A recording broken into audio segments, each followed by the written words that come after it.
Hi, welcome to YoYo TV. ప్రస్తుతం ప్రియదర్శి వరుసగా సక్సెస్లు కొడుతున్నాడు.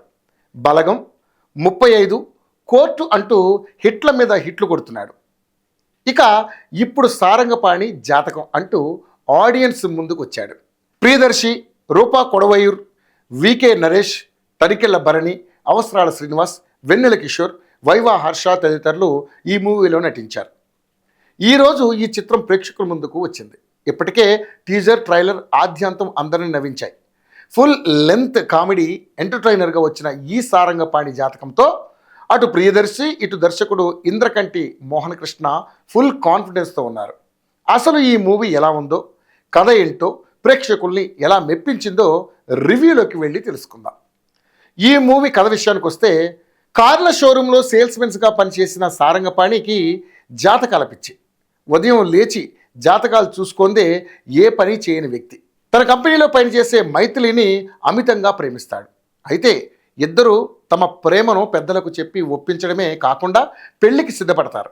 అయితే ఆస్ట్రాలజర్ జిగ్నేశ్వర్ జాతకం చూసి నీ జీవితంలో నరహత్య చేస్తావని జ్యోతిష్యం చెబుతాడు. దాంతో పెళ్లికి ముందే నరహత్య చేయాలని సారంగపాణి తన స్నేహితుడు చందును కలిసి ప్లాన్ చేస్తాడు. ఎవరో ఒకరిని హత్య చేయడానికి సారంగపాణి, చందు వేట ఎలా సాగింది, పెళ్లిని వాయిదా వేసుకుంటానని చెబితే మైథిలి తల్లిదండ్రులు, సారంగపాణి తల్లిదండ్రులు ఎలా రియాక్ట్ అయ్యారు, నరహత్య చేయడానికి సారంగపాణికి ఎలాంటి అవరోధాలు ఏర్పడ్డాయి, చివరకు హత్యాయత్నం ఎలా ముగిసింది, మైథిలిని పెళ్లి చేసుకున్నాడా, అనేక అనుభవాలు, కష్టాల మధ్య సారంగపాణి తన జాతకాల పిచ్చి తగ్గించుకున్నాడా అనే ప్రశ్నలకు హాస్య రూపంలో అందించిన సమాధానమే సారంగపాణి జాతకం సినిమా కథ.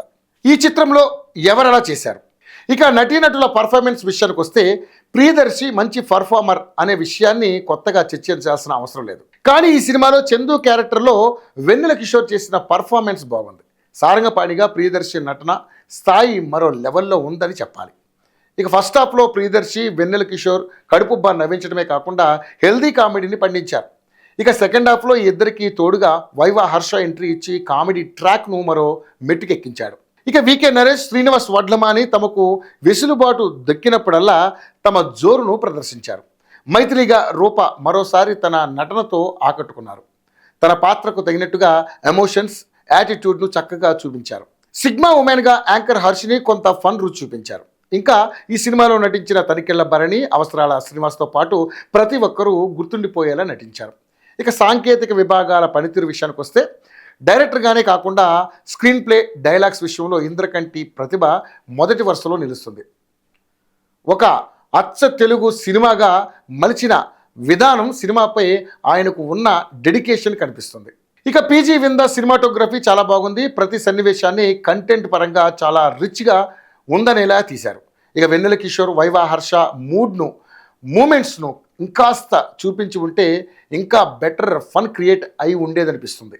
ఆర్ట్ డిపార్ట్మెంట్ ముఖ్యంగా ఇలాంటి నాన్ స్టాప్ ఫన్ ఉన్న కంటెంట్లో యాక్షన్ ఎపిసోడ్ను డిజైన్ చేయడం కష్టమైన పని. కానీ ఈ సినిమాలో ఫైట్స్ కూడా కథలో భాగంగా మారడం మరో బ్యూటీ. ఈ సినిమా ప్రొడక్షన్ వాల్యూస్ హై రేంజ్లో ఉన్నాయి. శ్రీదేవి మూవీస్ బ్యానర్ అనుసరించే ప్రమాణాలకు ఏమాత్రం తగ్గకుండా నిర్మాత శివలంక కృష్ణప్రసాద్ ఈ సినిమాను లావిష్గా రూపొందించారు.